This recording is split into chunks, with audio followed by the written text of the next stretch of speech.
Hi friends, welcome back to my channel Kaboom entertainments. ఒక అమ్మాయి గతంలో భయంకరమైన పైరేట్. ఇప్పుడు తన కుటుంబం కోసం ప్రశాంతంగా జీవించాలని ప్రయత్నిస్తుంది.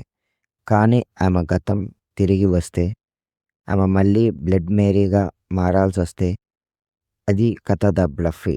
2026 హాలీవుడ్ నుంచి వచ్చిన ఒక powerful action adventure cinema. Priyanka Chopra కెరియర్లో ఒక మోస్ట్ ఇన్స్టెంట్ రోల్ అని చెప్పొచ్చు. ఈ సినిమా వర్త్ వాచింగా లేక స్కిప్ చేయచ్చా? కంప్లీట్ హానెస్ట్ రివ్యూ ఇప్పుడు చూద్దాం.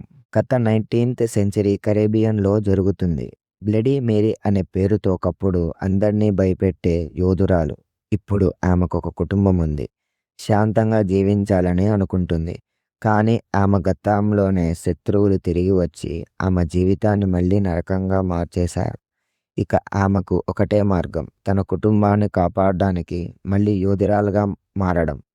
స్టోరీ సింపుల్ రివెంజ్ డ్రామా లాగే అనిపించిన ఎమోషనల్ సర్వైవల్ యాక్షన్ మిక్స్ బాగా ఉంది. ఈ సినిమా బిగ్గెస్ట్ హైలైట్ వచ్చి action, squad fights, hand to hand combat, chase sequences. Hollywood style raw action ఉంది. Stylish fight performance. యాక్షన్ లవర్స్కి definitely worth watching.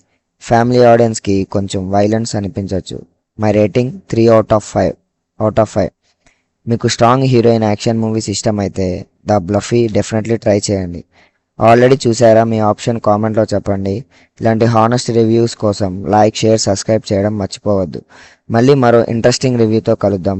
Until then